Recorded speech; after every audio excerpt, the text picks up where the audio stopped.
Welcome back to Those Who Do, the podcast. This episode is a continuation of our conversation with Tom Flaherty about his time as an Army Ranger, military instructor, and special operations helicopter pilot. We pick up as Tom recounts his part in the famous military operation that rescued young soldier Jessica Lynch from an Iraqi hospital after she was taken prisoner of war, as well as the subsequent retrieval of the remains of the American soldiers from her unit that were killed, so that no soldiers were left behind. Tom also fills us in on what led to his transition to instructor, then helicopter pilot, and what was in store for him once he retired and came home to Iowa. Vulnerable, funny, and incredibly eye-opening. This is Those Who Do, Army Ranger, Part 2 with Tom Flaherty.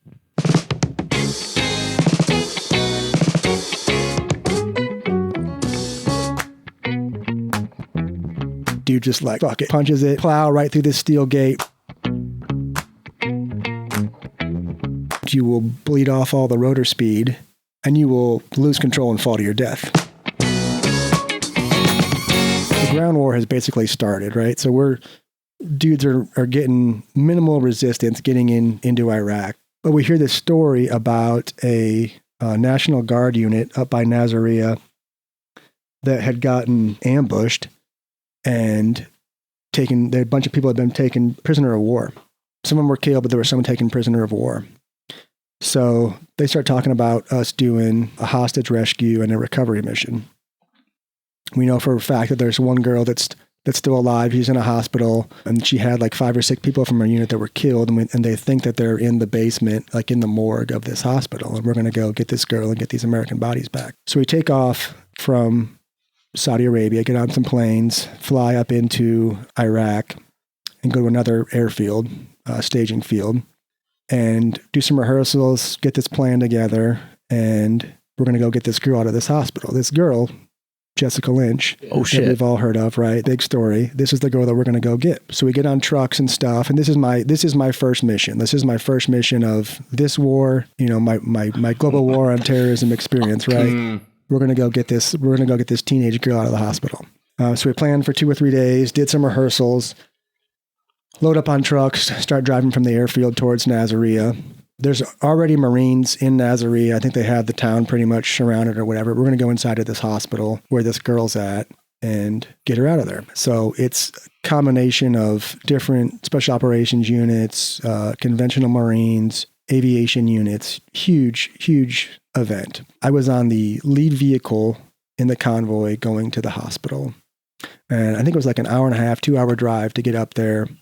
I remember sitting outside of town waiting to actually go in, and you could see like tracer fires and shit. I mean, like the shit you see on TV. And I remember looking over at my squad leader, and I'm like, this is it. Like, it's about to be on. So we take off into the city, start hauling ass through town. We get to the gate that the hospital is at, and it's these 2 big ass steel doors, and slow down right before the gate. And dude just like, fuck it, punches it. Plow right through the steel gate. What were you driving? Pull. It was a Humvee. Yeah. And this is before the IED threat stuff. Yeah. That wasn't a thing. That wasn't a thing yet. We didn't know about this. So these are like, oh no. Yeah. Okay. Yeah. Right. Not a thing yet. Until right now? Not yet. Oh, thank God. Yeah. So we punched through the gate here, pull up right in front of the hospital. Dudes start hopping out. Our job, the Ranger's job, was perimeter security, right? So we're going to secure the 4 corners of this hospital. Other special operations guys are going to go inside. They're going to grab her, get her out, and then helicopters are going to come in. We're going to get her on a helicopter, and she's going to fly away. So, I mean, quick, right? As soon as they get inside, they're like, yep, we got her.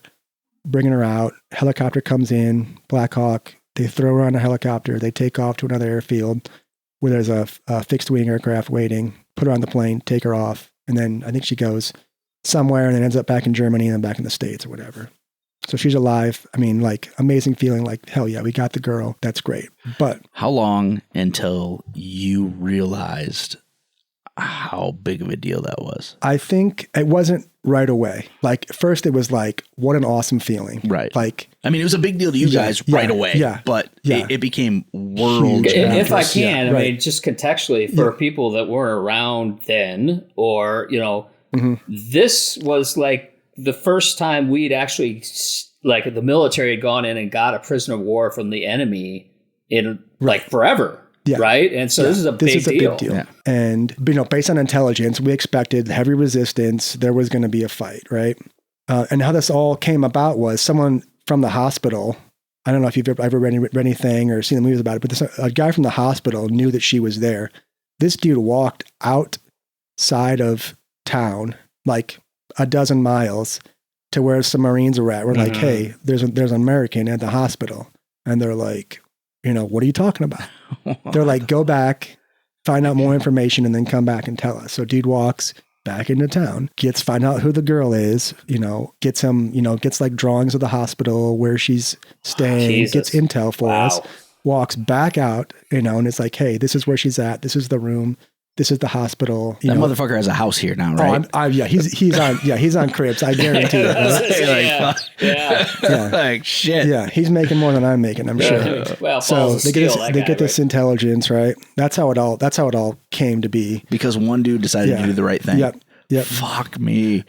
So there is good in the world. There is good. Even in the shitty situation, there is good. There is good. Yeah, man, he did the right thing many times. He had to go back. It's like one time it'd be like, okay, that's super cool. Yeah. But and like, let us not forget, dude, Saddam ruled with a freaking iron fist, right? Yeah. Like, I mean, I can't even begin. I don't think people could comprehend the atrocities of this man, even if there was no weapons of mass destruction. Sure, the dude was not great. Yeah, this is a bad dude.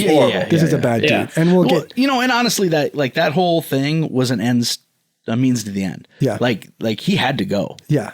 And maybe some of that wasn't true. Yeah.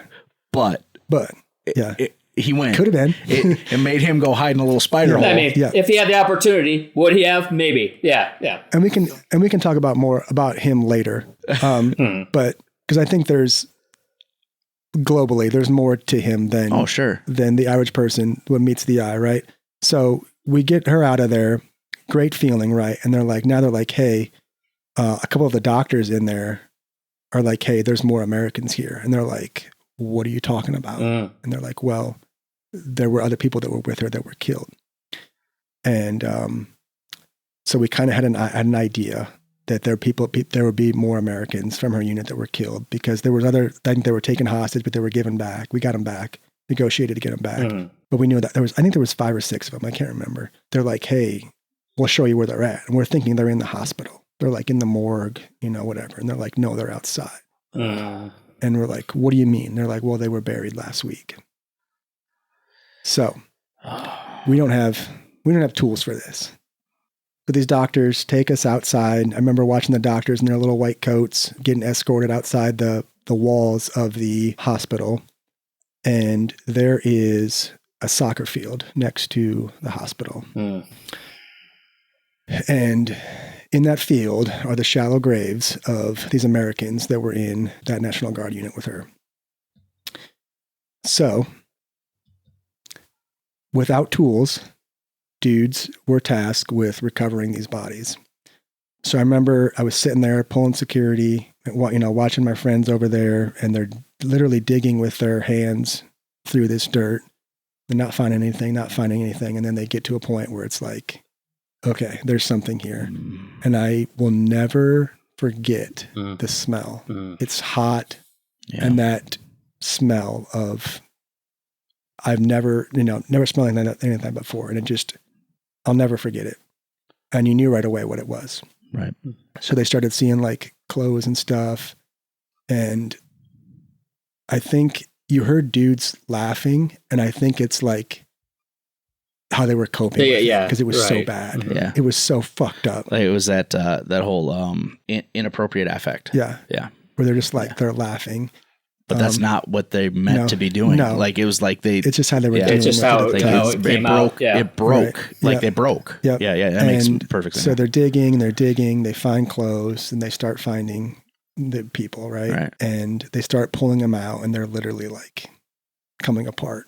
As they're pulling them out from the heat, and just decomposing, and dudes start like throwing up. And they're like digging out the puke, right? Yeah. Then they're digging out the people, and finally, after a couple hours, 2 or 3 hours of digging, they get all the bodies out of there, get them in body bags, load them up on a truck, and we take them with us. And then everybody is just like, "What the fuck?"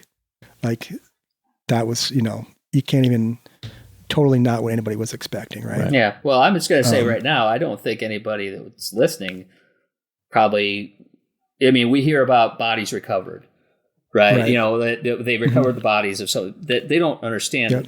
I didn't understand that, this is what happens is that, somebody has to dig through and find them and go through that trauma themselves. Yeah. Yeah.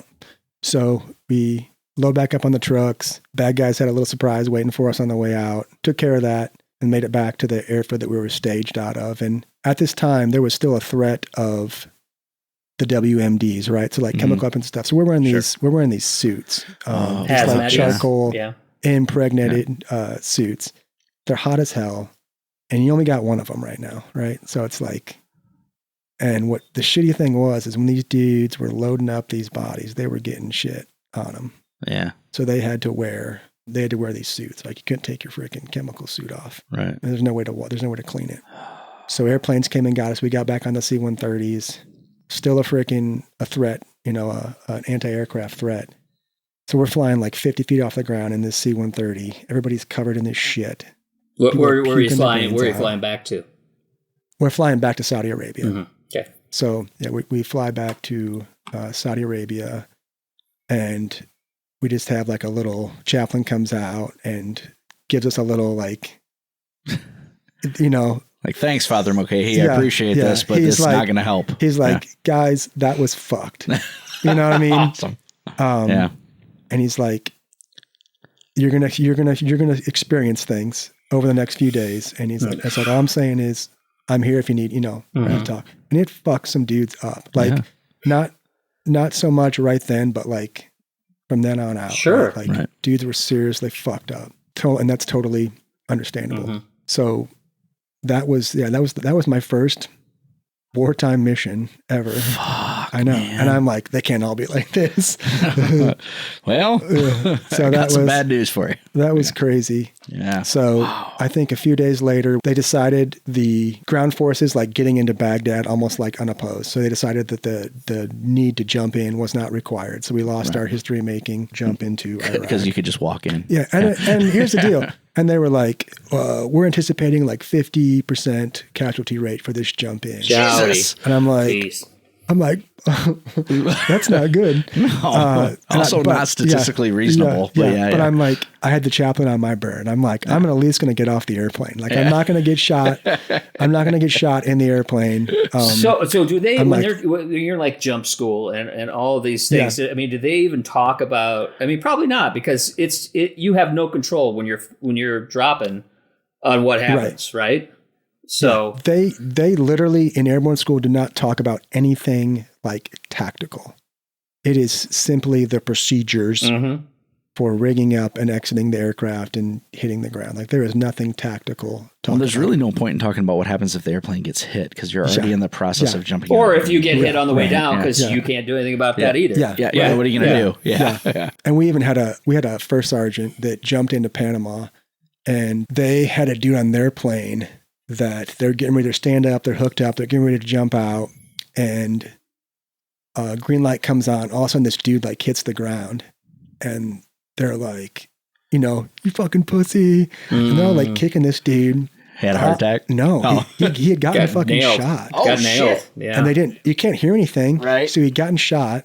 And he fell down, and they were all kicking him on the way to the door, and they're like, "You fucking pussy," and they jump out. The plane lands. Yeah, the dude had gotten freaking shot in the airplane.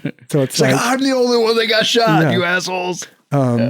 So there, you don't really talk about that. So didn't end up jumping in. So that was. What's the profit, right? The random things that you can't control, right? Yeah, right. So it didn't end up jumping in there. We got on helicopters and we flew up to Baghdad International Airport, unasked there, got assigned to this hangar that was full of pigeon poop and feathers. Got some cots, stole a water truck. So we'd have water to like wash our clothes and shit. And I remember I would just go sit out on the airfield at night and watch the freaking tracer fire coming out from like in downtown Baghdad. And it's insane. Like I remember like Desert Storm. Desert Shield and watching the videos, seeing like all the tracers, and looked just like that. And I just sat there and I'm like, this is freaking crazy. Yeah. So we ended up staying there like another month. We did I think 2 or 3 other missions, went out to a couple like chemical factories and secured them, searched them, but nothing really like direct action, like no like intense like firefights, raids or whatever. So come back from that first deployment and I was like, well, war's not so bad. Right. I mean, we got on CNN, whatever. War's not so bad. And then basically for the next 6 years, it was 90 days deployed and then about 4 months to 6 months back at the house. So deploying over and over again to Iraq. So when did you learn to fly a helicopter? That's coming much later. So I'm still young. I'm having fun. I continuously getting promoted into cooler jobs. And I'm a team leader. So I got, 3 to 4 dudes that are working underneath me. And I think being a team leader or a squad leader in the 75th Ranger Regiment is the best job in the Army. The amount of responsibility at 21 years of age is crazy. And it's right. I mean, imagine I would have been like a senior in college, or I'm doing this and I've been doing this for 3 years now. Fuck. So the amount of responsibility, and it was all new, right? Like this, getting deployed to built up urban environments, developing targets and going and finding these people, the insurgency started, right? It got freaking crazy. It literally turned into the Wild West. The whole IED thing started. So there was a lot of intense fighting in Iraq. And so it changed completely from. It started off slow, right? And then the whole insurgency thing started. And then it was just it was chaos, right? So we're trying to install this government, right? That was a mess. We're handing it over on this day, no matter what. And it's like total chaos. Right. So now you've got even different militias in Iraq fighting each other, all fighting us. You're developing targets, trying to get the bad of the bad people. And this goes on for years. And how long were you in Iraq? I stayed doing this until I think the summer of 2007. Okay. It's 6 years, man. Or 5.5. Yeah. I was working at Target. Yeah. So an occasional rotation, we'd go to Afghanistan too. And I like at the point where Afghanistan is like, nobody gives a shit about Afghanistan anymore. Iraq's the freaking hotness. About the news. What was the difference? I mean, it was still insurgency, and it was still. I mean, was there a tangible difference though? It was.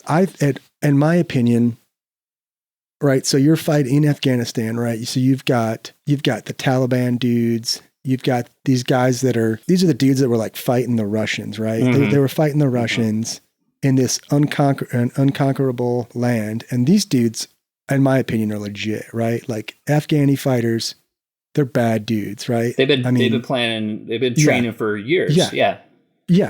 Right? By us. Yeah. By us. Regardless of who it was. I mean, they've been doing this shit since 1980. And in Afghanistan, right, the terrain sucks. You got to fight the terrain. And the bad guys know that, right? So you got these dudes that are goat herders that run around on the mountains all day.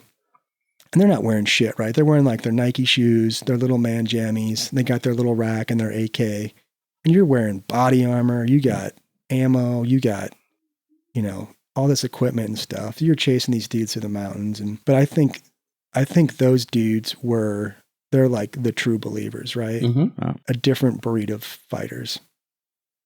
And in Iraq, you did have foreign fighters that were coming in, and you had these different militia groups that were fighting each other and also fighting you. And I think a lot more of them, I don't want to say like amateur. More like street gangs. Yeah, right. Yeah. So they're not, I don't think they were. More of a militia. Yeah.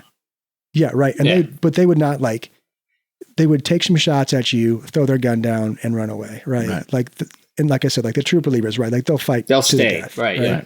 They'll stay and fight. These dudes in Iraq, I think in the beginning were a different breed of fighters. There was people that came from other countries that came in that they were totally okay with dying. They wanted to kill Americans. Right. And so you'd see like the suicide bombers and Well, in Iraq, even through Desert Shield, Desert Storm, like part of the problem was like they didn't want to fight. Yeah. Like, they're making us do this. Yeah. We don't want to do this. We don't want to do this. Like watching the mass surrenders. Yeah. And so it's like there wasn't, it wasn't a zealotous belief system there. It was he says we have to do this. Because the alternative is way worse. Yeah. So it's like, hey, now that you guys are here, can we leave with you? Yeah. It's very different than Al-Qaeda and ISIS and like this staunch belief system that it's like they've been indoctrinated into this ideal of, Yep. It's you're going to get this thing if you do this thing. Yeah, the caliphate type thing. Yeah. Right. So just a different environments. Right. And like I said, like Afghanistan only gets remembered when something really bad happens. Right. So that was going on, and you had Iraq going on, and like 2006, 2007, 2008, just a total shit show. Right. They did the surge, trying to get the new government installed. I think I was in Mosul, Iraq in 2005 when they did the first elections there. Yeah. And what was that like without getting like too any partisan stuff? But what was the feeling on the ground? Like, what were the people saying about these new elections and things? I think the people were excited, but I think there was tension because we expected that people were going to start like suicide bombing polling locations, and they were doing that thing where you had to like stick your finger in the ink, right? Mm-hmm. Yeah. After you voted, so you remember seeing like the people like holding up their purple fingers or whatever. So it's easy to identify like, hey, if you go vote, we're going to kill you. No. All right, and then they'd go vote, they'd have their purple finger, so it's like Yeah. So I think that day there was a lot of tension going on. I think people were excited. They advertised it, as their first free elections in, forever. But I think we expected it to be pretty bad. And I think, honestly, I don't think it ended up being as bad that day as everybody had anticipated. But yeah, it was definitely interesting.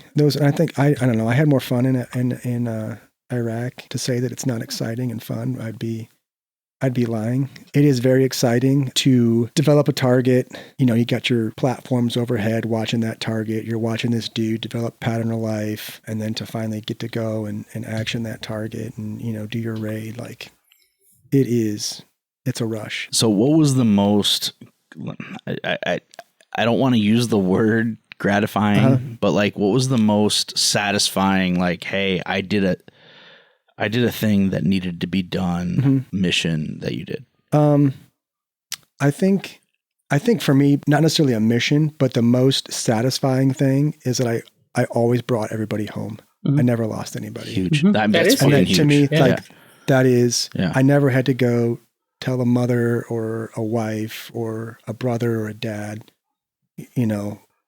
to me, that was like the most important thing is that I never lost anybody. Man, I think that I have to say, I'm sorry, didn't mean to interrupt you, but I mean, I think that, what you're saying about what, you had to do to find the bodies and all of the things that you're talking about as far as what's important to you guys is, not only doing the mission, but making sure you guys are all together, protected or brought home.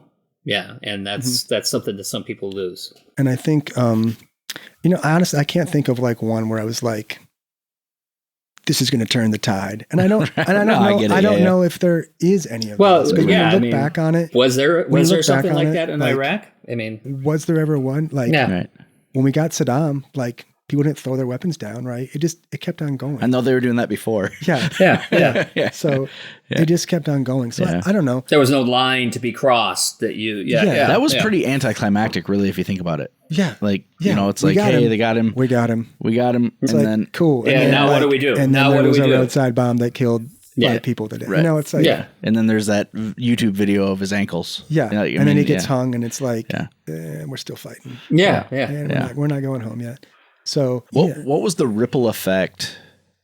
Because you clearly were still in when they got bin Laden. What was the ripple effect through the military when that news came out? And did you guys get the news way before we did? No. Okay. I honestly, I can't. I think I might have seen it on TV. Like, no shit. Yeah. That's fucked. That's so fucked. Yeah. But I mean, if you think about it, like it's honestly, like. Just kind of like, another guy. All right, cool. Yeah. Like he about time, how much? how much could he have done from like where he was from Pakistan? Right. Like how much was this dude really doing? Right. He wasn't the guy anymore. He was the guy then. Yeah. So I think it was more like symbolic. Yeah. Like, but I think, that's the big, like looking back on it, I think that's kind of like the hard part too, is like, shit, like what was the point, you know? Yeah. And I've heard that from... I think... Go ahead. No, I mean, I've heard that from other veterans, of the time is like, we did what we were supposed to do. It was what it was, and we didn't do, anything wrong, but there was nothing right to be done. Yeah. I mean, we did what we needed to do, and now it's just an unstable region, just like it was before. Yeah. Yeah. Right. Yeah. 2,000 years of war. Yeah. And like, like Afghanistan, like the fiasco, right? And then it's just back to how it was, and it's like almost to like cookie cutter, exactly. It's almost. Let's not be. I mean, that's to be expected. I mean, it happened with the Soviets. It happened. I mean, it's like, It's like, but it's almost like comical. Learning from history. Exactly. Right. We're doomed to repeat it. But as quickly as it just fell lockstep back into being the exact same place, it's almost like if it wasn't so sad, it would be funny. Yeah. And then, so, looking back, like what is, hey, sir, what's the end state? Like, how do you define victory? Right. Yeah. And everybody's like, dude, so that's so it's so fucked up because today being Veterans Day, my daughters are 7 and 10, and one of them asked me today, "How do you know if you won a war?" And I'm like, "You don't. Like that. There's no winners. That's not a thing. Like people will say they won, or people will like try to spin it but war is a terrible fucking thing, and nobody ever wins. It's just somebody gets more of what they wanted than the other person. Right. I am not like an anti-war by any means, but there's a reality. But there's a reality to it, right? Yeah. So like, nobody, unfortunately, like there's always, it's who loses less, I guess. Yep. So trying to justify that, like all that, I just think to myself, you were there, so I was there. Right. Like I was there for you and you were there for me. And even though we might not believe anymore, like, because we didn't even know like what the actual end state was, that's kind of like how I justify it, I guess. So you've got kids. Yep. 4 kids. 4 kids. Right. Can I just say real quick, when I hear have to justify it, I mean, you are not the one that should have to. The person on the ground is not the one that should ever have to justify what our decisions were. Yeah. Yeah. Yeah, and it is. That's funny that you say that because like it is a lot of times is bro like well, what the fuck were you fighting for? I was like, because I was going to work. Yeah. Like that was my this job. Is what I was asked to do. Yeah. Like what the fuck was I supposed to do? Leave? Yeah. Like that's not how it works, man. Like you know what I was fighting for? So you didn't fucking have to. Like apparently the game started because I can hear it. That was not me. That was not me. I'm just gonna say crank call. But it hasn't started yet. Oh shit! It's 9:40. Yeah. Holy shit! So you've got 4 kids. Yep. What ages? 19, 15, 10, and 9. Okay. So how much have you talked to your kids about what your job was? Not a lot. Yeah. So they know, go overseas, right? But I don't think they know the extent of like what I did or what I've done. Have they ever asked you to like the hard questions? No. And you're like, there's the one question that'll come someday. Yeah, and they haven't yet. And they haven't asked that. Even the older 19-year-old. Yeah, as I say, the 19-year-old. She hasn't had. Yeah. Wow. And I don't know if it's because she's smart and she just knows it's not a great question to ask. She knows it's not a good question to ask, or maybe she already knows the answer. Sure. Right. Yeah. Or it doesn't matter. So it doesn't matter, right? Right. But that's always the question people ask. Yeah. Especially kids. Yeah. And I've always wondered why people always want to know that. Because it's weird and bizarre and it's outside of their comfort zone. And does it would it change anything? No. I mean, I guess it depends. If it's one of the 10%. Yeah. If it's one of your favorite 10%, it's going to change the way they look at you, which is fucked up because you were there doing a job. Yeah. Full stop. Right. Yep. So, but I always, so this is not comparable at all, but it gives some perspective. So when I was in college, we did a play about 13 World War II veterans from Iowa. 12 of them were still alive. And so they all came and spoke to us. That was the first time almost all 12 of them had spoken about what they had experienced in the war. Right. That was a really fucked up situation to be in for them and for us, because we were so far removed from it, but they were sharing this with us, and it was just like, fuck, man. Like, it's tough because they felt like there was nobody they could talk to about it. Right. And at the same time, like, I mean, at that point, it was like the 65th anniversary of D-Day or some shit. Like, it was like, we did it right around an anniversary. I'm like, man, you've lived with this for this long.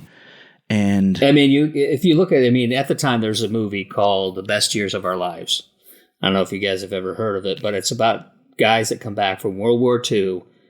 And it was, I mean, after Iraq and Afghanistan, you watch that movie and you're just like, these are the guys, because they come back and they're like, what did I do? Why am I here? What am I going to do? I got injured. Nobody's going to hire me. All these other things. And this is from like 1945, you know, and these guys, they had no, I mean, there was no VA, there was no, you know, support system. And like, so you got these guys, like you're saying, Zach, that are just sitting there. They had nobody to talk to for 60 years. And I think their experience of coming back home is night and day from our experience, right? So, you know, you're in France or you're in Germany, and then you go to England and you hang out there. Yep. And then you get a freaking boat and you come across the ocean. And for 2 months. Yeah, and it takes 2 months, right? And then you get back home, and then you make your way back to wherever you came from. And there's like that decompression period, right? And I have literally in 36 hours, like been on a mission.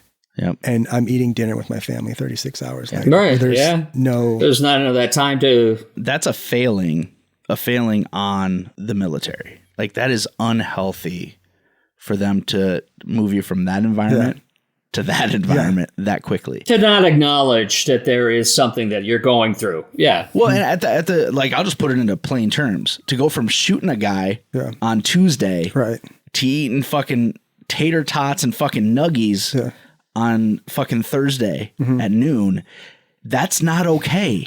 Like, I'm not saying the thing that happened wasn't okay, but I'm like, you need to fucking help people. Between A to B. Yeah, and it's not even the fact that you have to say, oh, you have to feel X, Y, or Z about what just happened, but there needs to be time for you to feel whatever you need to feel. You know, I mean, like reflect on it. There needs to be a buffer. There needs to just be a buffer. Like, fly that fucking plane slower. Like, fuck, man. Like, something. Like, just stop in fucking like Madagascar and go to a zoo. I don't give a shit what it is. Put some space between the two things. I think it's fascinating what you're saying, because you had that boat. I mean, you had a goal. You were on the boat. You're going home, so it's not like you're just sitting there for no reason. Right. But you had that boat ride to go, okay, I have to have time to consider what I'm doing. I'm looking forward to going home, all this other stuff. So I don't know if there would be a comparable thing for us to have right now. I mean, you can't sit in the barracks for, a month. Okay, well, that's just biding Bring time. back the boat. Like, but then you're like, I want to go home. Like, what are we doing? I want to go home. I can go home right now if I want to. Yeah, exactly. So, so that... Iraq, Afghanistan, I think I ended up doing like 7 or 8 tours between the two of them. So what was the driving force on going back for you? Going back to... just redeploying. I think, I don't know, like I thought about getting out, like doing my like 4 years and getting out and coming back here. And I'm just like, it's crazy as it sounds. I'm like, this is fun. Like, this is exciting. And you still like... I'm good at it. Yeah. And you don't want to like... You always feel like, the machine will go on, right? Sure. It goes on in every like business in the military, like life, the machine will go on. Right. And you always have this feeling like I don't want my boys to have to go do that. And I'm back here like working at freaking Best Buy now or whatever. I'm going to go to college. It's like... If they're going to keep on doing it, I'm going to keep on doing it. Do you think that would, your outlook would have changed had you lost people? Probably. Yeah. Yeah. I think definitely. a few close calls. But yeah, not ever actually myself losing anybody. I think it definitely might have changed. Yeah, it might have changed. Like, and it's kind of double-edged sword, right? Like, so you train, it's like, I can imagine it being like going to football practice every day and never getting to play in the game, right? Like being one of those dudes that busts his ass every day. You want to get in the game. You want to see how good you are. Right. You want to see how you do. And I think this is like the same way. Like, you train for this. It sucks that you have to go do this, but you want to do this because you want to see. Because that's what you play. It's the game, right? Like, you want to go play the game and you want to see how good you are. And you get, it's kind of addictive, right? Like, it's a rush. I don't think there's anything you could take or you could do that would replicate that feeling. When you're 30 seconds out, sitting in the door of a helicopter, getting ready to hop off and hit the ground and get it on. There's nothing that you can do to replicate that. And it's an adrenaline rush, exciting. And when you win all the time, right? Like, you never lose anybody, like, it's easy to keep on doing it. Right. Without any major setbacks, it's easy to do. So that being said, you do your 7-8 tours between the two theaters. Yep. And you hit 22 years. Yep. It's time to come home. Mm-hmm. How do you reconcile that? How do you deal with that? How do you say, now I'm done. I'm going to go back to fucking Cedar Falls, Iowa.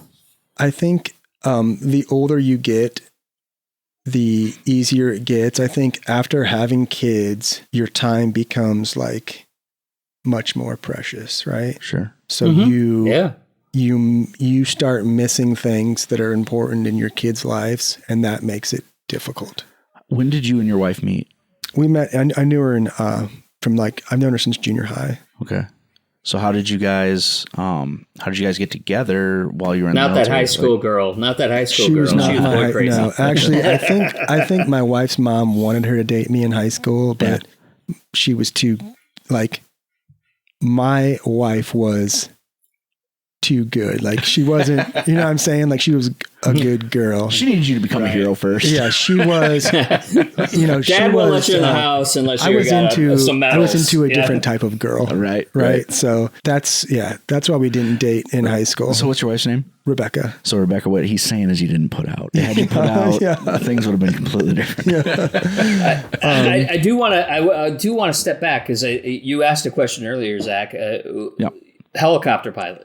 Yep. Oh yeah, that was that's important. Okay. We kind of breezed over that. So that's how did that happen? So that's how I knew my wife forever, right? So about pretty much, I think after I finished basic training, we started like talking, writing each other, talking on the phone all the time and stuff. Like writing each other on paper? Yeah. That's because when I was in basic training, like that's it, right? Like, you get a short phone call and you can write letters.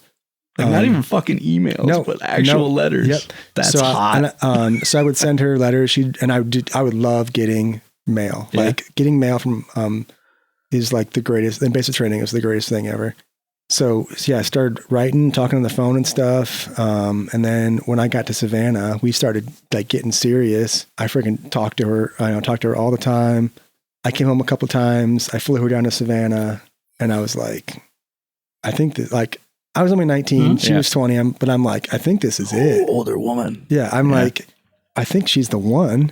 And that's why, like, you just know, like, good wife material, right? Like, and so I'd come back home. I think it was like right around Valentine's Day. I think I was going to propose around Valentine's Day because that'd be super, like. And you're how old at this point? I'm 19. Oh, fuck. Okay. And I think my plane ended up getting late, so it was the day after Valentine's Day. Right. And good. You weren't cliche. And I ended up proposing to her. No, you got 2 holidays to celebrate that way. And you're 19. She's 20. She's 20. You guys have mostly been like corresponding long distance. Yeah. And you proposed to her. Yeah. The ball's on you, sir. Yeah. Just dragging him around, right? Wow. And we ended up getting married like pretty quick. I think May. I don't think May. I know May. So yeah, you're careful. Son. Like 4 months. 4 months okay, later. Well, I mean, we were getting married. If we're talking about that time frame, that's when you're getting deployed over in Iraq. So what was she feeling? Did she express anything to you? Her mom, what did her mom joke to her about? Something about like like buying a black dress or something. That's fucking dark. Wow. I mean, hilarious, but dark. So I think I had told to her, like, I was never like really, I don't think I was ever like scared of dying. I think that my biggest regret would be that I didn't have kids. So like, if we got to a point where I didn't have kids before something happened to me. And now you got them and you're like, I got a whole shitload of kids now. So I think that's my biggest thing. And I think it was like, so, you know, her moving down to Savannah, no family around. And then I'm always coming and going. So I think it was hard for her. I like, bet. You guys are fucking babies. Yeah. You know, so she stayed down in Savannah through the whole thing? Or most of the time she would come home sometimes and hang out, but a lot of times, and then we ended up, you know, meeting friends from work and friends' wives, and they all hang out. And was she working? She was going to school and she was working, just like a retail job, like nothing crazy. So I think it was difficult, but. So did it get more difficult or less difficult as the 22 years came on? Like, I mean, as you're going throughout the years and years, I mean, that's a long time. I think, it definitely, there was like probably a couple of times where I think that more her than me, where she was like, all right, like this, I'm not doing this anymore. Right. And I'm, you know, completely understandable. Like, I'm not upset, completely understandable. But I'm like, I'm not at a point now. Like, I've put this much into it. Right. I need to at least get to a point where I get something out of it or whatever. And we would. Well, so when did you go back stateside, or did you? I mean, what year did you go? So after I stopped deploying in 2007, and I'm like, hey, I'm going to take a job where I'm not going to deploy. I'll be home more often, more family time. We'll start having kids.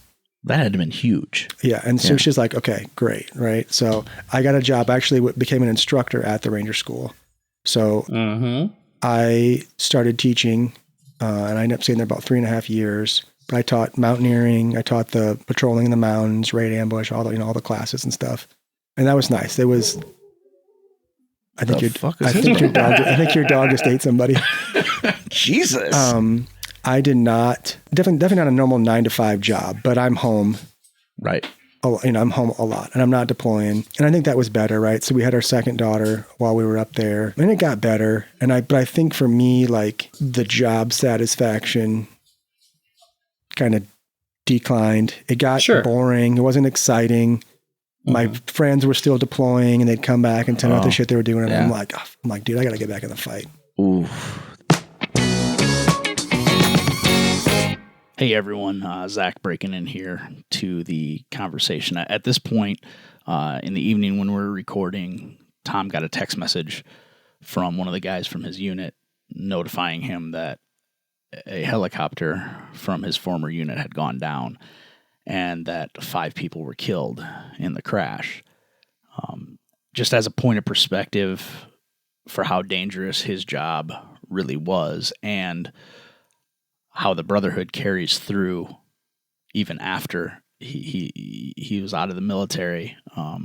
It was very obvious that it was kind of a gut punch for him, and we offered him the opportunity to just stop where we were at and pick up again some other time, or whenever it was convenient for him. And to his, I guess, credit, he said, no, let's just keep going. Let's keep telling the story. So I just felt it was kind of important because there's a few moments going forward that the rhythm seems a little bit off, and I think it's just processing the information and everything that happened. So it's kind of one of those deals where he did say that, it's a very unfortunate byproduct of the work is that sometimes these telephone calls and text messages do happen. Thank you for listening, and now back to the show. So, yeah, that was it was a nice break. But then you start to get the itch, right? So your friends are all continuing to deploy, and you feel, I don't know, you feel bad that they're still getting after it, and you're in a place of comfort. And then I actually I'm at the point where I'm like, I need to find something. I need to find something else to do. I either need to get out, or I need to find something else to do. Some way to get me back in the fight. And once you leave, a place like the Ranger Regiment, once you leave, right, time does not stand still. People progress. Right. People that were your peers are now going to be that many years ahead of you. Sure. And you don't really want to go back and start all over, right?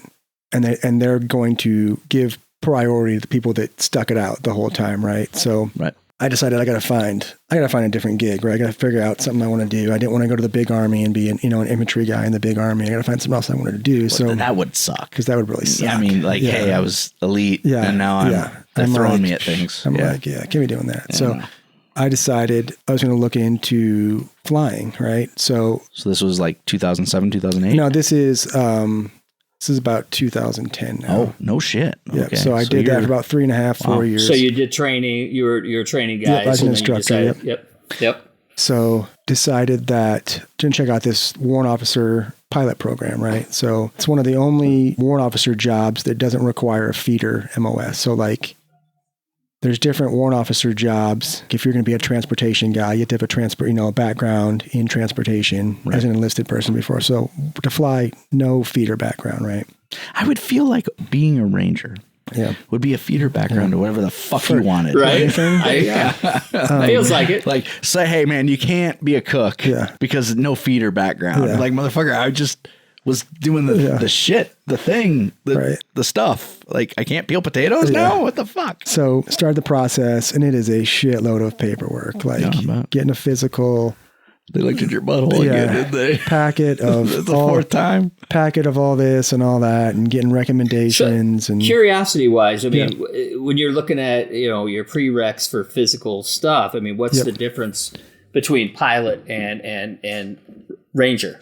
A lot of it's the same stuff, honestly. The physicals that we do too are like a category of a flight physical where you're already getting checked out for literally everything. So I really had no worries about passing a physical. You get letters of recommendation from, your commanders and stuff. Getting letters of recommendation from a pilot says that you'll be a good fit for the program. And it took me a couple months to get everything together and submitted my packet. And they hold boards. I think it's like every other month or every 3 months or something. So submit your packet, you wait, the board meets, and then you wait for them to post the results of the board. And the board is literally a group of people sitting at a computer. They look through your file. Yep, he's good. Nope, not good. And I got so what was the impetus though? I mean, why helicopter pilot? I mean, what was? I think just a different challenge. Were there dudes that you knew that were helicopter pilots that you're like, yeah, that's the thing that I like what they're doing? Or I think so. I think the way that I thought of it was I'm not going to be the one going into the fight anymore. I'm going to take the boys to the fight, right? So I'm getting a little bit older in age. It keeps you in. Right. I'm in my late 20s now. I'm getting a little bit older. So you're like, listen, Rebecca, I'm staying in, but I'm not going to be in. Yeah. I'm just going to be kind of in. Yeah. I'm going to, and I'm going to get paid more. Yeah. Job opportunities when I get out. I'm like, life is going to be better. So put my packet in, get picked up for that. First time selected. And then I think I had orders like 2 months later to go to Fort Rucker for candidate school, warrant officer candidate school. Get down there. Warrant officer candidate school is like any general military course that you might go to, right? They teach you a little bit about everything, right? How to be a good warrant officer. It wasn't hard. I think it was like 5 weeks. It was not hard. It wasn't hard, but did it suck? It sucked. Okay. And it just, So less physical than the first time around, more. Oh, yeah. All book stuff, tests. I'm learning how to study because I never studied for anything, right? So the good part about candidate school was I learned how to study, study habits, stuff that I hadn't done in years or ever, really. Now that I think about it, studying, I'm like, nerd. I don't study. So it came really easy to me. I got put in leadership positions in candidate school and everything came really easily to me there.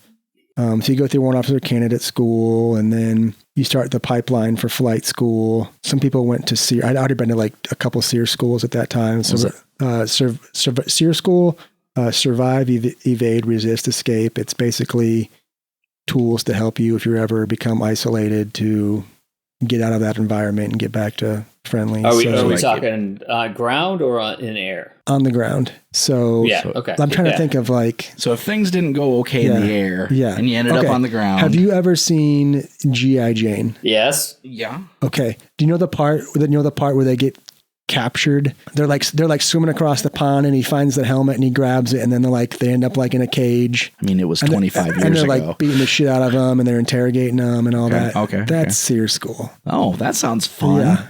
Yeah. That sounds like a good time. So I'd already been to a couple of those schools. Who goes to more than one, man? Well, there's different. Jesus. There's different shit you can have happen, man. Yeah. I'm starting to get a little bit more insight into Tom here. Or maybe I'm just a sadist or something. Yeah. Can we pause this? Run up to your house and look in your closet. Yeah. I want to see how much leather and ball gaggery there is in there. Yeah. So I've been to one of these. So I basically hung out for like 3 weeks while my class went to Sears School. Oh, so you didn't have to do it again? No, I didn't have to do this one again. I'm just going to sign off on. Yep, sign off on that.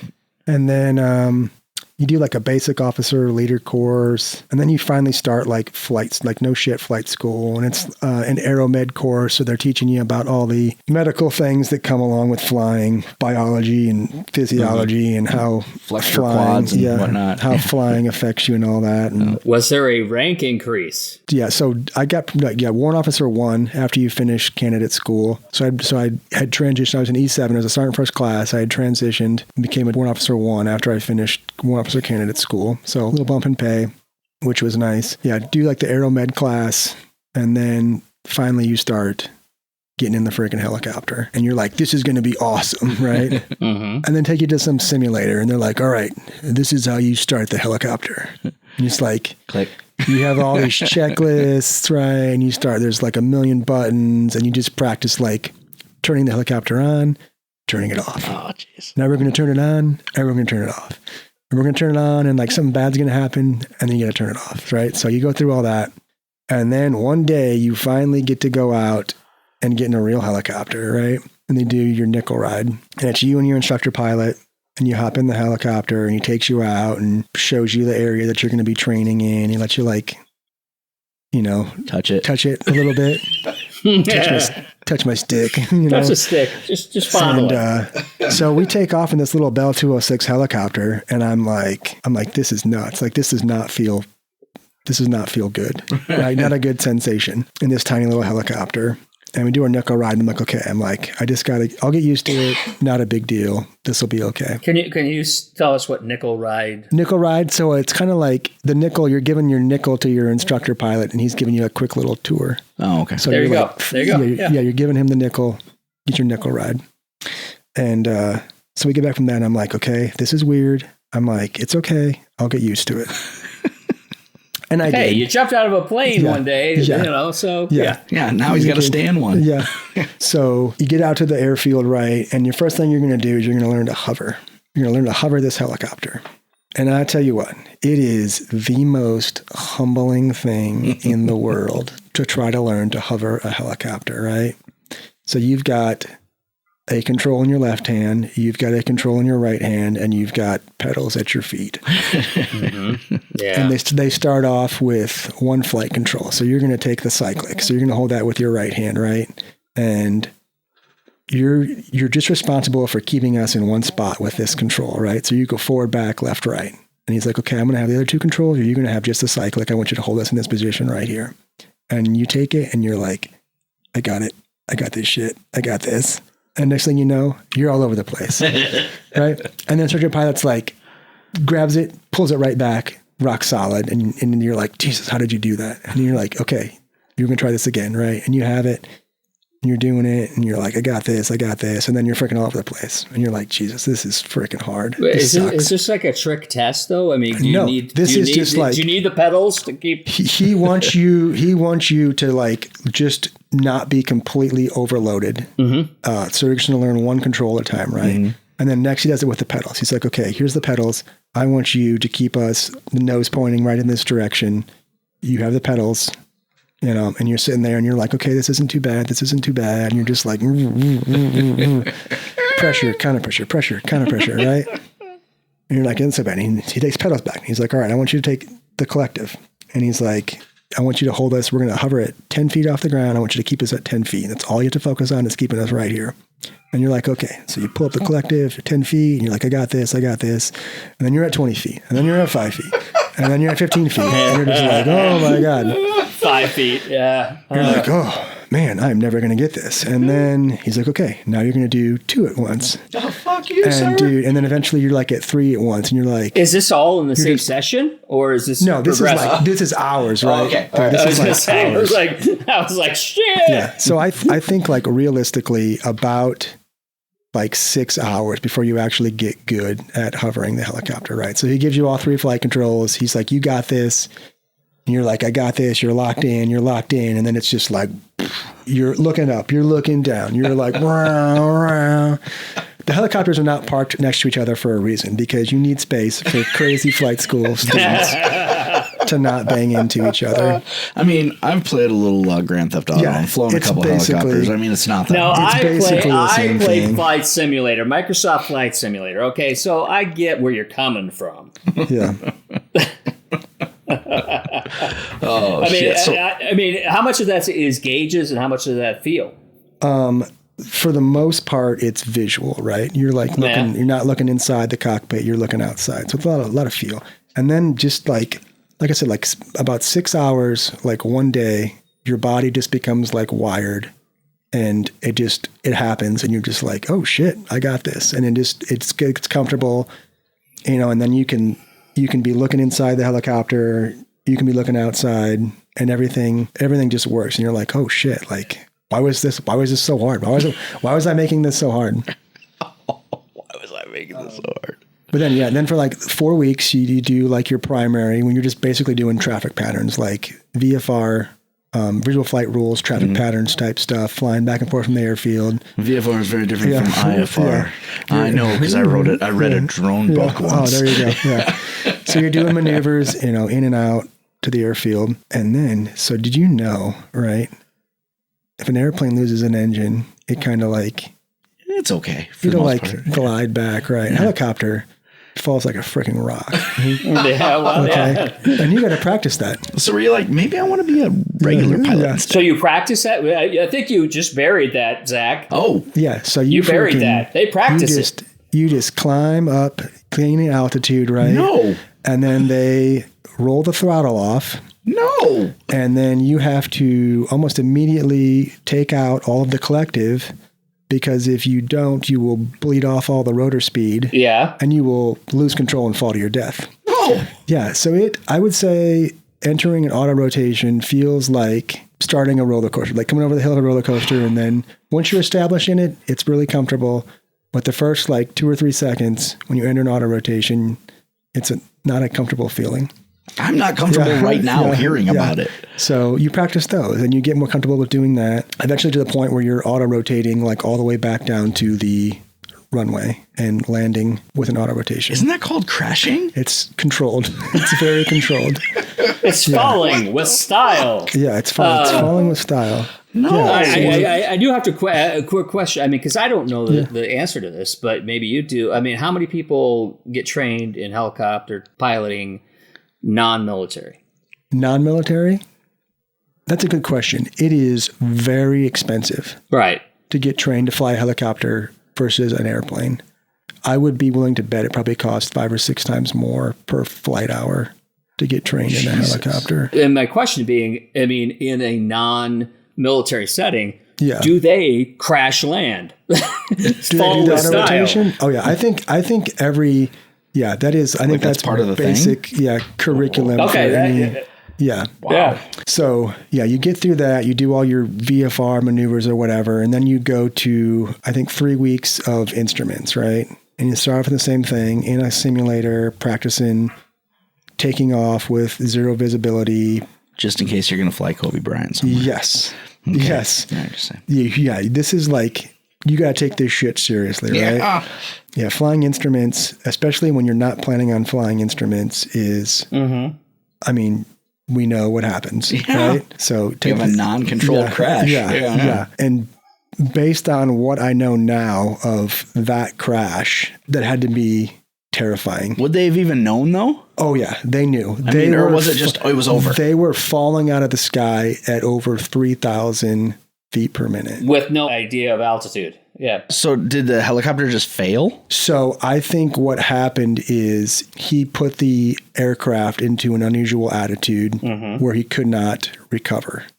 So at one point, they were falling at greater than 3,000 feet per minute out of the sky. So that would be... So what were they, like sideways? Yeah, probably sideways or something like that. So... Because he lost his orientation? Yeah, he got disoriented, spatially disoriented in the aircraft. That would be a situation where you would switch to gauge only, but, right? I mean, because to know your attitude. So there's procedures when you inadvertent IMC, right? So when you inadvertently go IMC, there's procedures.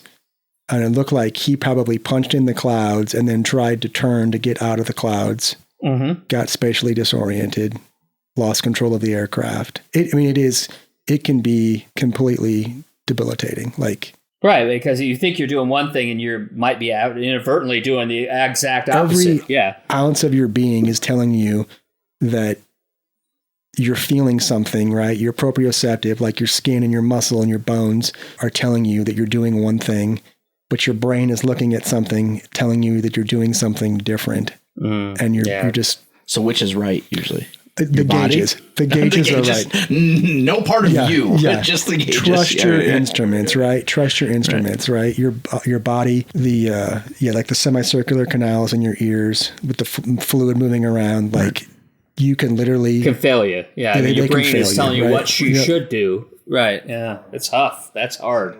Yeah, you got to rely on the instruments. And I think that dude punched in the clouds, tried getting out of the clouds, put it in an unusual attitude, and they ended up burning in. So you're going through flight school. Yep. You obviously get through it. Yep. And then you start doing what?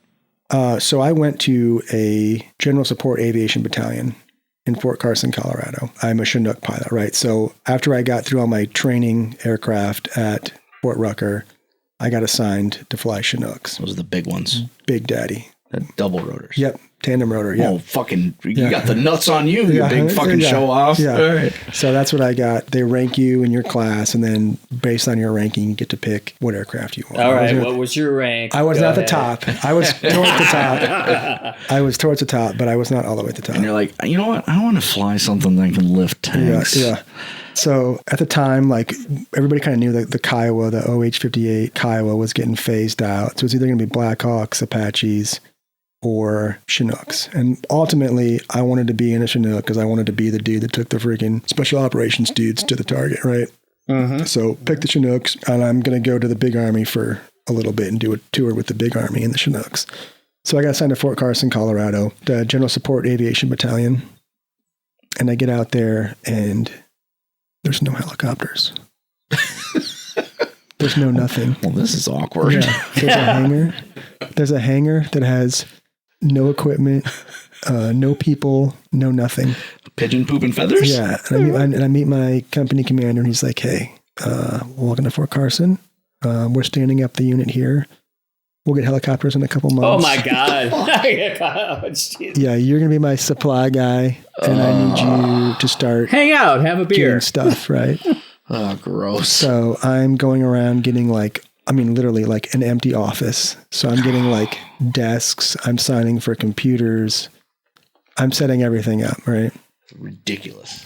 Eventually we get some helicopters and we start flying. So learning to fly, I think I can't ask for a better place to learn to fly out there in Fort Carson, being in the mountains. It's unbelievable. We have a homeland base with no helicopters.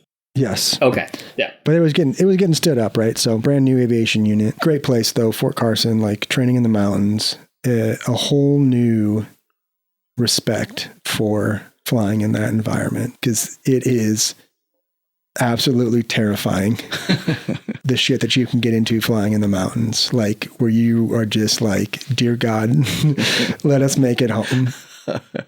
Updrafts, downdrafts, wind shears, just the terrain in general. It is it's big boy shit. So I did that for about a year and a half. And I had a good friend of mine that he had just come out. We got to hang out. He was working out in Yuma, Arizona at the military free fall school down there. And he just came out. We got to hang out for a couple of days. He was in Fort Carson doing some training with some guys. And he had gone out to California for Christmas where him and his wife and their family were from. I mean, he did a skydiving event with them. And he had a parachute malfunction shortly before he landed. And he ended up burning in from about 150 feet. And his wife called me and they were like in the ambulance, going to the hospital, and he ended up passing away. So all his family was out there watching, from his wife and kids freaking burned in and died. And that was pretty much, I think, one of the lowest points in my life. That dude, I mean, when we were in a Ranger regiment together, like always side by side, he was like the epitome of like what a Ranger non-commissioned officer was. Like smart dude, PT stud, always had my back, just could not have asked, and just a better friend, right? Like we'd go hunting and fishing together, always getting in stuff together. And that was like, I was in shock for like, even after the funeral, just like for months. And it's the first time that I finally felt like maybe I wasn't invincible, right? Like bad shit happens. What year are we talking here? This is the end of 2013. Okay. So what do you do? Like, what do you do to cope? How do you? I think what, I don't know. It was hard. Like I was just for so long. I mean, I would grab my phone to like send him a text or give him a fucking call or something. I had a voicemail that he left me, and I would freaking listen to that. It was super hard. And I know, like, I try not to be like self-destructive, and I try to like occupy myself, and I'm like kept on thinking I got to find something else to like, like what would he want me to do? Right. And I just, for some reason, I kept on hearing like, get back in the fight, like quit feeling sorry for yourself, get back in the fight. And so I decided that I was ready to move on and do something a little more challenging. And the Special Operations Aviation Regiment was the unit that, for the most part, when I was a Ranger, that would fly us around, right? So black helicopters, the black Chinooks and Blackhawks with the refuel probes on them. They did all the cool missions and stuff. And all the ones my dad's afraid of. Yeah. Oh, God. Yeah, the ones that all the anti-government people are afraid of. So I decided, I'm like, okay, like, I'm going to do this. Like, this is how I get back in the fight. And this is like how I honor my friend. It's like, I get back in the fight. I know he would tell me to do. Can I ask just real quick? What was your wife's voice in your ear? I think, I really didn't get much pushback from it. I think it is a better, I think it's a different lifestyle, but it's an overall better lifestyle, I think, in the SOF community. It's big boy rules, right? Like play hard, play hard, work hard, play hard. And it's a different. So she was generally supportive, understanding. Yeah. It's a different type of people. And I'm not like disparaging anybody like in the big army, but it's a different type of people, right? Different community. So she was supportive of it. So I put an application to come assess with them, and they said, hey, we want to come take a look. So they brought me out for a week, and I went through their assessment program, and it was very, very humbling, right? And I'd only been flying for less than 2 years. I didn't have a ton of experience flying, but I understood the mission. I think being a former SOF guy and a former Ranger, their feeling was, well, we can teach you to fly. We can teach you that aspect of it. But you've got the mentality and the SOF. Special Operations Forces. Right, okay. I was like, I was hearing it as soft, and I was like, that doesn't sound right to me. Not flaccid. No, not soft. All right. Okay. Gotcha. Good. And so I think, like you have the mentality, you have the experience. So was the eye on going back to Afghanistan? I think not necessarily, just because they do so much, and they do so much that you don't even know about. Like, I bet. Yeah. And they do stuff that I didn't even know about. So I think it was just the opportunity to get back in the fight, wherever it would be at this point. I think Afghanistan was still being actionably in service. Yeah. Okay. Yeah. So that was my big thing. Just doing stuff that like made a difference, right? To put things into perspective for people. At what points in your military career were you allowed to have a beard? When I was in the Ranger Regiment, there was a period where I was a member of the reconnaissance platoon that I was able to grow a beard. You wouldn't think that people would realize what that meant. Yeah. But jokingly, when I was running through like the people that we're gonna have on the show, and I was like, "Hey, I'm gonna have this buddy of mine, Tom, on." And at one point in the military, he was allowed to have a beard. Yeah. People are like, "Fuck." Yeah, it's a big deal. Yeah, it's a big deal. And I was like, "All right, well." A lot of people in the military get butthurt about it. Yeah. But so there was a period where I had a nice scruffy beard. Yeah, it's a big deal. Like it's I hate shaving, so yeah. I do too. That's one of the reasons I didn't enlist. Yeah. That and many other reasons. Well, I mean, the good news is you can finally go back to work, Tony. So. And Tom's looking at me like, "What?" Yeah. I'm an actor, Tom. So you ain't working. Yeah, we just were on strike. Yeah, it's over, right? The strike's over. Well, we haven't voted on it. Yeah, we haven't voted on it yet. I haven't even seen what they agreed to yet. We haven't even seen what they've agreed to yet. But the work stoppage. The work stoppage is over, right? Ish. Yeah, it is. I mean, it is. Everybody's moving on, but it could stop instantly if for some reason we vote no. But well, I think you better get out there and fucking work then, son. Well, we haven't even seen the contract yet. No, we don't even know what's in it. You said the work stoppage. You have a window. You better make some fucking money. Yeah, there you go. All right. But I digress. So sorry. But I love beards. Is all I'm saying.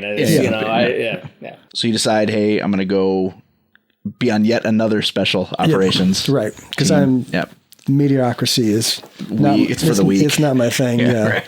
Moderation is for pussies. So so I thought I'm going to do this, and I go out there for a week, and I do their assessment. Yeah, assessed favorably. They brought me on board and went back out to Fort Carson and packed our stuff up and hauled the family cross country to Fort Campbell, Kentucky. And how many kids do you have at that point?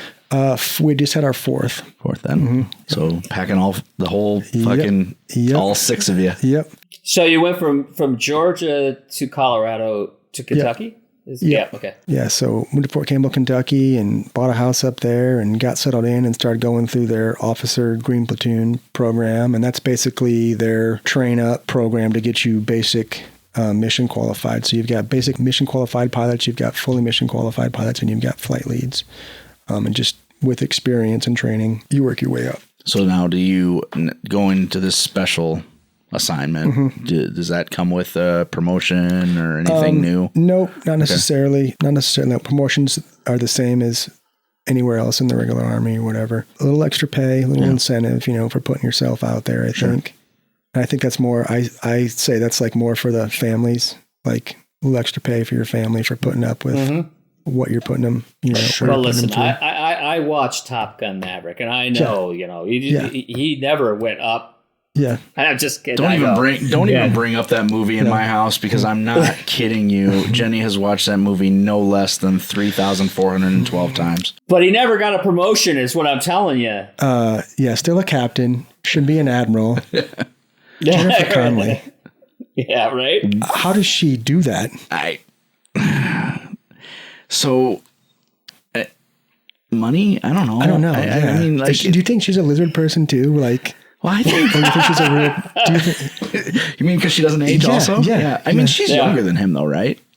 Yeah, I think so, right? Yeah, I mean, I think Jennifer Connelly. She and Rob Lowe have been hanging out, and it's not just Atkins, right? Yeah, I mean, on a complete aside, how does Patrick Dempsey win Sexiest Man of the Year when he hasn't done anything in 20? Yeah. You're asking me? I think it should have been me, but is it because of the strike? Yeah, because of the strike. Yeah, nobody else is doing anything either, so why not? I better watch my fucking mouth, because we might get to a point where we might be able to hey, remember what you said? Hey, Patrick Dempsey, would you mind coming on those and talk to you about being Sexiest Man of the Year? Zach, he's a personal friend of mine, and I think we just burned a bridge. Thank you. Oh, shit. See, the funny thing is, he jokes about shit like this, but then I'll find out 2 days from now, he's like, yeah, he actually is. No, really. Yeah, he really is. So you move out to Kentucky. Yep. And now, does it start to become time for you to go back to work? Like, to get out? Yes. Okay. Yep. So go back to work. I ended up drawing Iraq as my first deployment. And this is... So ISIS has become a thing, right? Mm-hmm. And here's the thing I wanted to circle back from before. So we talked about Saddam Hussein, right? Mm-hmm. ISIS would have never been a thing if Saddam Hussein was still in power. Yeah, because there's a stability issue that you that deal shit with. wouldn't have flown. Right. That wouldn't have happened. So the region was destabilized because of all of the shit. We got the ISIS and the new caliphate, and we're destabilized. Yep.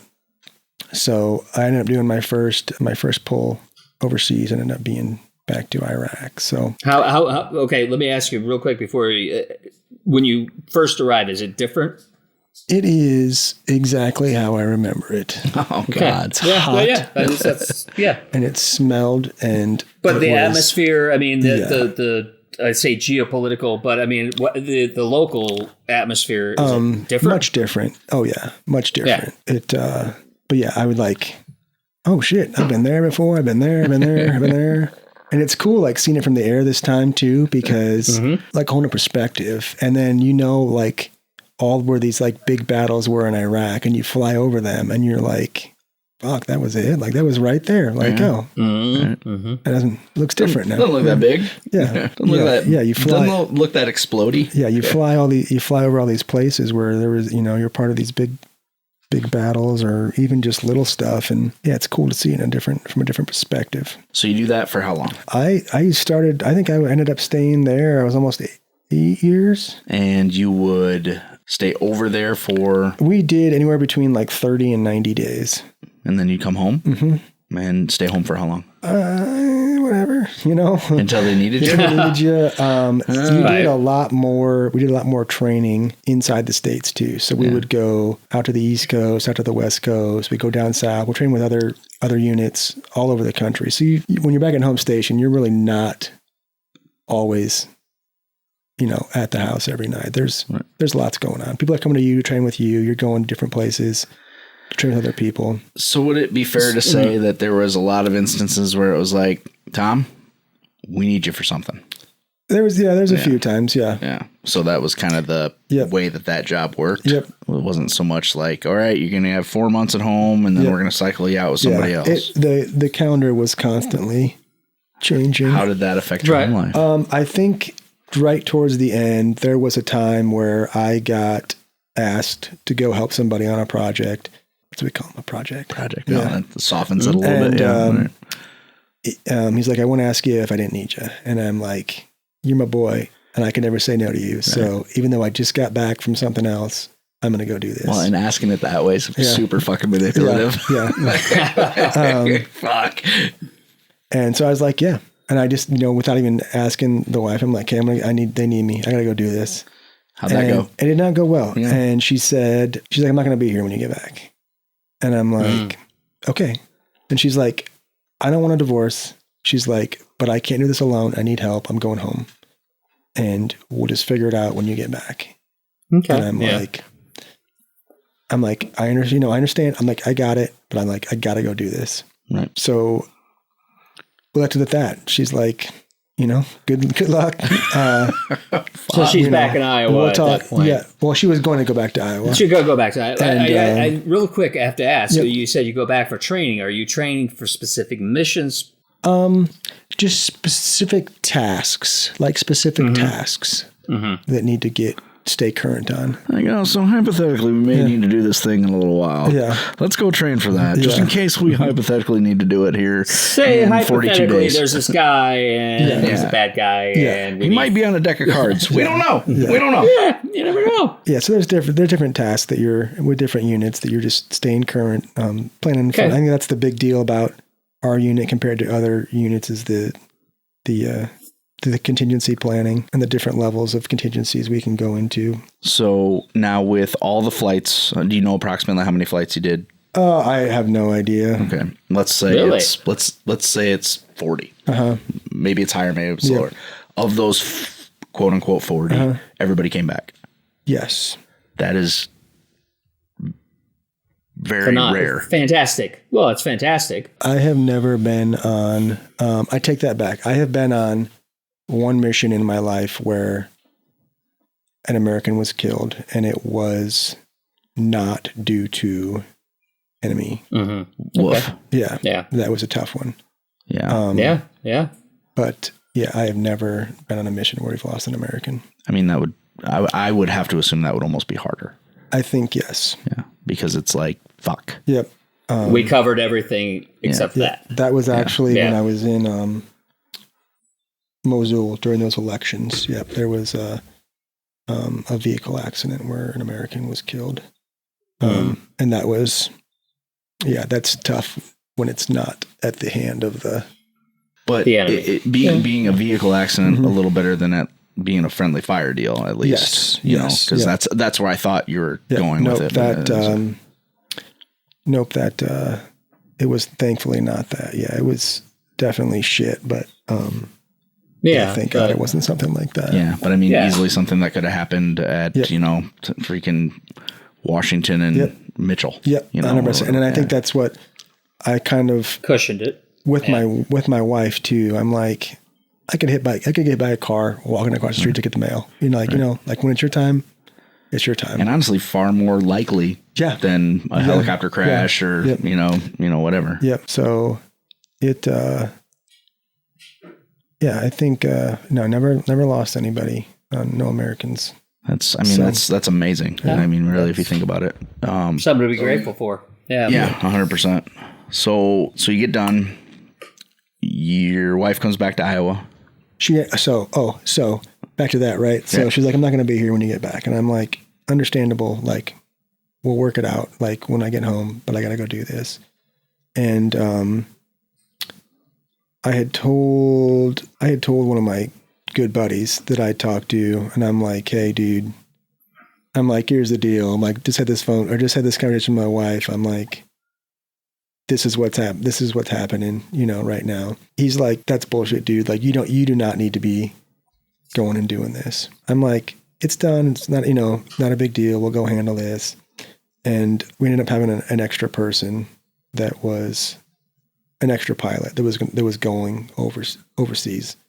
And, he's like, dude, I got this. He's like, stay home, take care of he's like, you're not going to be worth anything anyways with dealing with this. Mm-hmm. Yeah. So just, stay back here, not a big deal. And so I literally was like walking out to the airplane to get on, and they're like, go back inside. And I'm like, all right. Orders are stupid. Yeah. I'm like, this is bullshit, but I'll do it. So I call my wife. I'm like, hey, here's the deal. I'm coming home tonight. Like, it was all my idea. Yeah. God. Yeah. No. I told them that I wasn't gonna. Yeah. Like, so you're more important to me. Than anything. Yeah. So, I was gonna go do it. Yeah. And how do you feel about that now? 10 years later. I think the one thing that I tried to impress on everybody that I've dealt with, who's starting a military career in the middle, like towards the end, I'm like I said before, like the machine will go on, right? And the last time you drive out the gate, you're taking your family, like that's all you've got, right? That's is your family. And some people have learned that lesson the hard way. And I said, nothing here is worth losing that. Yeah. So, well, we have a through line here on the show, actually, about, serendipity. Mm-hmm. I mean, do you feel that was a serendipitous event at least for your marriage? I think it was like a turn at the fork in the road where we're like, okay, like this can't go on forever. Mm-hmm. And we need to start winding it down and figuring out what our next move is going to be. So I think that it probably like needed to one of those things where it kind of needed to happen, and it worked out in our favor. And I think that kind of after that was the point where we're like, okay, like let's start thinking seriously about this is not sustainable. Mm-hmm. Let's start thinking about what our next move is going to be. And this would have been when? This was probably 2020. Okay. So we decided like, hey, let's get to a good stopping point, like an exit strategy, right? Kind of, yeah. So I figured what we're going to do. And my daughter was getting ready to graduate high school, and the next one would have been getting ready to start high school. And I'm like, okay. I'm like, that's the time. We'll let her graduate high school down here, so she's not starting my new school during her junior year, and that way the new one she'll be starting in a new high school and not starting in the middle of another one. So that's kind of our plan. It gives like 24 months. And it just happened to work out at your 22 years. Yep. Wow. So, shit. Yep. So for the military, you're retirement eligible at 20 years. Sure. So it worked out good. we were trying to decide if we were going to stay local, if we wanted to move back home. And I think the biggest thing that we missed about being so far away for so long was having family around and like having help and stuff. So it seemed like a no-brainer. Absolutely. We're going to go home. So started looking for houses during the pandemic. Yep. Started looking at right. schools. So you and made stuff. that choice at the right time. Yep. Started looking at houses and schools and stuff, and finding a house that we really wanted was tough. So we ended up just buying land and building a house. Yeah, you fix that fucking wagon ninja. Yeah. We're like, you know what? It's just money. We'll get more someday. We did really good selling our house in Kentucky, and we had people up here that were helping us with. Oh, you were buying houses? Okay, I'm because I've got other military friends that were just on base. Yeah. Oh, yeah. No. Yeah. So we never lived on post. We always lived off post. And I think kind of that too, just getting away, like being away, not always feeling like you're at work-life balance, separation. Yeah. It's very important. Yeah. Yep. So yeah, we had a plan. It's hard. Still got friends that are still getting after it. But I think just realizing that you can't do it forever, and it comes to an end. There's a point where it's like, when you see that now that the international scene is different now than when you got in, even when you got out. When you're looking at that, are you looking at like there isn't that goal anymore? I think that internationally, in the way that things are now politically, I think with Afghanistan ending. They don't want us in Iraq anymore. And like it was a good kind of like ending point, right? Sure. And we hadn't started talking about going anywhere new yet. And I was like, I don't have an enemy to start a new country. You know what I mean? Like, right. I don't have an enemy to start a new war somewhere. So I think it all kind of just worked out good, that it was just a natural ending point. So yeah. So you get back, decide to come back home, build a house. Yep. What's the transition like? Like, how does getting back to civilian life, like how does that happen? How do you deal with that? I think the thing that people who fall on their faces with the transition, I think they lose purpose. I think finding their purpose. And I think they've always been told kind of like what their job is, what their purpose is. And I think for some people, that's like the hard part for them. And that's why they have a difficult time. But I think for me, just like my main purpose was getting, back with my family, like getting in a routine with my family, doing like the things that I guess like normal families do. So my purpose was just getting them reintegrated and settled in and getting into normal routines and stuff. And then I think for me, and I don't know, it never really was scary, like getting out and finding something to do. I kind of had a couple ideas. I was looking at commercial airlines. Because you can also fly fixed wing, right? I started working on my fixed wing stuff on my own. Yep. So I started looking into doing that, and then huge airport over in Cedar Rapids. So Yeah. All four gates. Yeah. Huge. I think that I would start reading about that and talking to people, and having to go fly into an airport, stay overnight, fly someplace, back. Starts to feel very similar. It's like, damn, it's like, well, I'm not sleeping in my freaking bed anymore. Yeah. I'm like, so what's my goal? Like, okay, I want to be in my bed every night. Yeah. How am I differentiating? Right. Yeah. Right. Yeah. Right. So I'm sick of not staying at my house. I'm sick of not sleeping with my wife. I'm like, I want something where I'm going to be home every night. And for a long time, I've always thought about like law enforcement as a career. Oh, okay. Even after, my first 4 years in the Army, I came back and I talked to the sheriff here, and that's when like 100 dudes were trying out for one spot. Right. And so I thought about that, and I was still having fun, so I was like, and I'm just going to keep on doing what I'm doing. And then for some reason, like that always just kept on coming back to me, that law enforcement would be something that I'd be interested in doing. And I think it's really like with my aviation career, problem solving, like really that's all that is. If you get down to it, the aviation piece, it's all like complex problem solving. And I think that's what law enforcement is too, right? It's problem solving. Sure. I can see that. For the most part. So I thought like, man, that would be something that I would be interested in, the high up-tempo, stressful environment. And I'm used to that. And I think a lot of the problems that police officers have issues with is this dealing with stress, making bad decisions when they're stressed out. Sure. And that puts police in a bad light, I think. And that's a lot of the stuff that I think we're seeing lately. And I've always kind of been in the mindset, like, if you can do something, like, you should do something, right? Mm-hmm. So I thought, like, okay, they need good people in this profession. They need good people in this area, in this profession. And so I decided, for the right reason. Yeah. So that I wanted to pursue a career in law enforcement. So did you jump right into that when you got back, or what'd you do?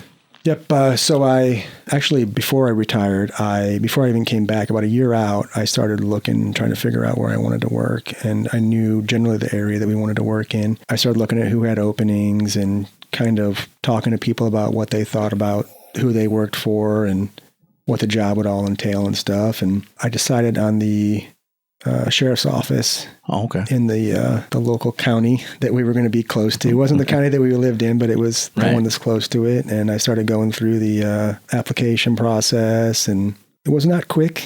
It was, I drove up here on a weekend and did a PT test and a written test. Like from Kentucky? Yeah. Oh, no shit. Yeah. Oh, wow. So I drove up here on a weekend. Yeah. I don't know, the night before the PT test, we had already bought our property up here, and I was unloading something out of my truck into our pole building, and I did something, and I jacked my back up. Oh, fuck. I know. And I was like, because you're old. Yeah. No, I'm just Jesus. So I go to do the PT test the next day, and I wake up, and I'm like, I'm gonna feel fine when I wake up. It'll be okay.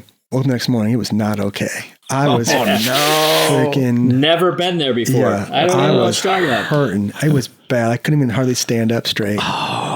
So I took 18 Vicodin. Yeah. So I'm like, I'm going to get there early. I'm going to walk around and I'm going to try to, like, whatever it is. And yeah, something in my lower back, into my butt. It was like, it always goes back to your butt. My butt. Maybe that's why they look at your butthole so much. Did you go to the guy in Des Moines and have him look at it? Bro, it's up in my butthole. Why's my butt hurt? But it was locked up. So I tried doing like a couple sit-ups at home before I went to the high school where they're having the fitness test. I did like 3 sit-ups and I was like, I wanted to cry. It hurt so bad. Oh no. And I'm like, okay. Man, this is a guy who used to fucking wash dishes at Peppers. I know, right? Fuck. And I'm like, the fitness standards, I will admit, they're not hard, right? But do they suck? Yeah. You suck if you can't meet these standards. That's what sucks. Yeah. If you suck if you can't meet these standards. And I'm like, okay. And you're going up against like 19-year-olds, right? It was a little bit of everything. And it was there were some dudes that looked like they were in good shape, and there were some dudes that were like, what the fuck are you doing here?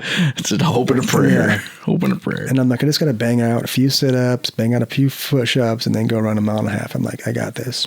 So did my push-ups, no problem. And I was sweating these sit-ups because they were hurting, and I managed to bang out what I needed to do, no issues, and then did the run, and it was uncomfortable. Like it hurt. You felt it. Yeah. I definitely felt it, but I got it done, and then went inside, and I had gotten like the study guide to practice for the post test or whatever. I don't know what that, the police officer, what is it?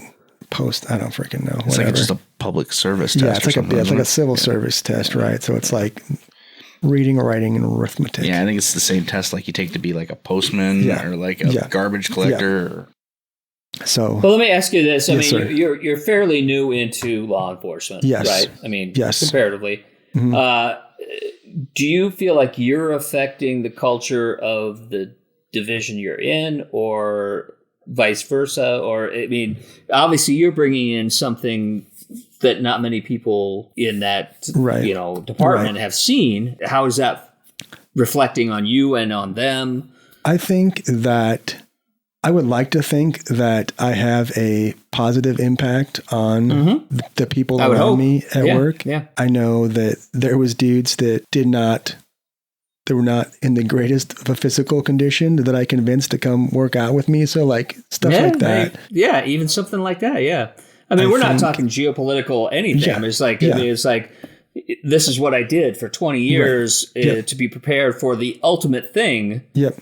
And we're here now. Yeah. Yep. So I think just being older and a little bit more mature, it definitely, I think it had an impact on the people around me, or has an impact with the people around me. You know, I think life experience, there's like just things that you can't teach people, right? In any academy or whatever. It's like, you know, I've lived a pretty full and interesting life already. So that's thing you can't teach people. So just experiences and stuff. And I do make people, you're doing the bare minimum, I'm going to call you out, right? Fantastic. Yeah. And I have no problem with that. This is what you can expect of me, and I expect the same thing out of you. So I would like to think that I have improved the culture in the places that I've worked. So you obviously get hired. Yep. I have to assume you pass the test, and otherwise you wouldn't be telling the story. Yep. You're like, well, I bag groceries. That's what I do now. Yeah. So you're in there, you're doing that job. Mm-hmm. Is it, I have to assume that the climate, it can be a little strange, because what do you do? What is your job? So as a deputy in this department, the first thing you're going to do is you're going to be a jail security staff member. Okay. Mm-hmm. What does that consist of? So there's a county jail, right? And the purpose of the jail is twofold, really. So you're housing people who are waiting to go to court. Okay. And you've got people they've been to court, they're serving time as a penalty. Okay. And then you also have people who have gone to court and they're getting ready to go to prison. Okay. So yeah, moving people around, taking people to court. The first job that I did was court security.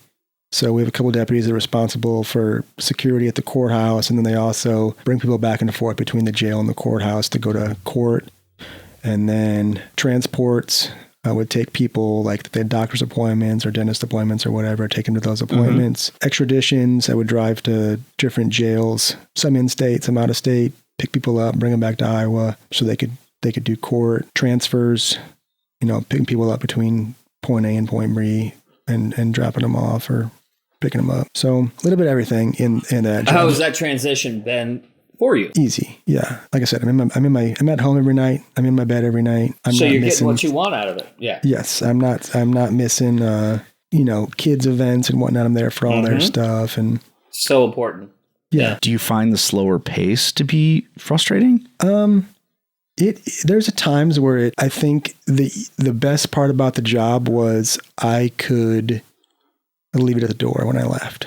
Yeah. Right. Yeah. So was that hard to make that transition? No, that was nice. Good. Right? Like that's nice where I leave it at the door and I don't think about it. It's not like, in my aviation career, like I said, it's like complex problem solving where I can only be at work for 14 hours and then they kick me out and make me leave. And then my drive home, I'm thinking about, I need a fuel. Like, where am I going to get that extra 600 pounds of gas from? Or how am I going to save this time or cut this? You know what I mean? So I'm always like, my brain's always going, and it's nice to be able to like walk out the door, turn it off, and you're done, and just be done. So what do you do to keep your brain engaged then? Because that doesn't just shut off. Right. You like keep my brain engaged, like at work or outside of work or what? Yes and yes. Like how do you fill that thing that you had for 20 years? Right. Revving. I think it's just like it's little things. As crazy as it sounds, like when I'm taking like trips and stuff, like knowing exactly like how long it's going to take me to get there, or like looking at maps and then planning out a route and then not looking at my map or my GPS when I go do it, like doing it all from memory, memorizing like schedules, like who goes where at when, memorizing. Have you picked up any hobbies? Not any new hobbies. So I've always been big, like into hunting and stuff. And obviously Iowa is great for deer hunting. That's probably my one and only hobby that I do. My wife. I was just wondering. Sometimes people grab hobbies to fill that's pretty spaces. Much the same. Yeah, pretty much the same thing. Okay. So just stuff like that, like memorizing people's faces and their names, and well, that sounds fun. Just stuff like that. Dude, that memory game, fascinating, dude. Maniac. Yeah, that memory game, I will crush you with that. That was I don't know. I play that shit with a 7-year-old. She doesn't forget anything. Yeah, that is my jam. You up like Guess Who with him, he'll nail you, man. And then I think just like, staying like physically fit, like working out, like that's huge to me. Yeah, so stuff like that. It's just nice to not, I think the hardest part for me transitioning out of the military was having that constant, that feeling like the phone can ring and then it's like you're going to get pulled away.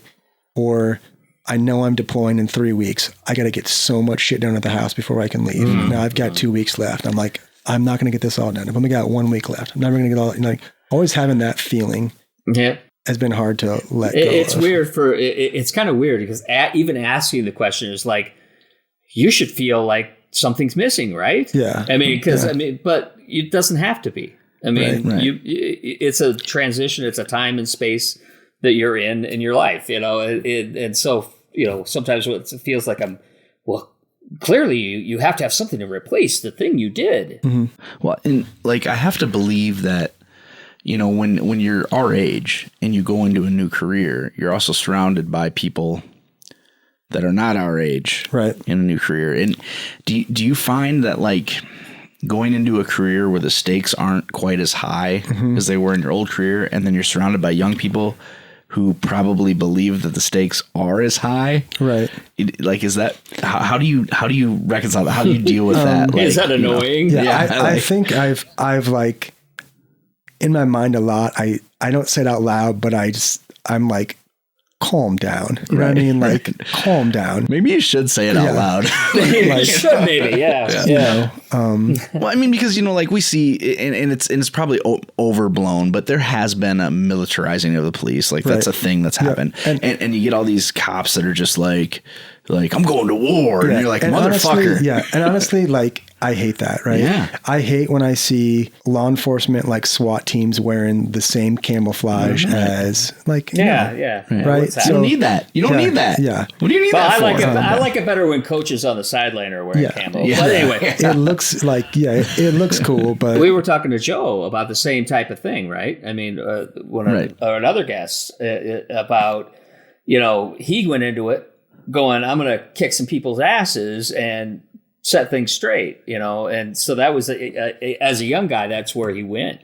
And now you're coming in as a guy who's, kicks some ass in like impactful way in a global sense. Yes, and you're looking at these younger guys going, "Oh, I'm gonna set everything straight with my authority." Yeah, But I mean, you just look at it and be like, look, man, it ain't that serious. Like these are your fucking. I follow this guy on Twitter. He's a cop, and I don't know how I stumbled across him, but like he has a saying where he talks about how like we're not at war. These are our neighbors.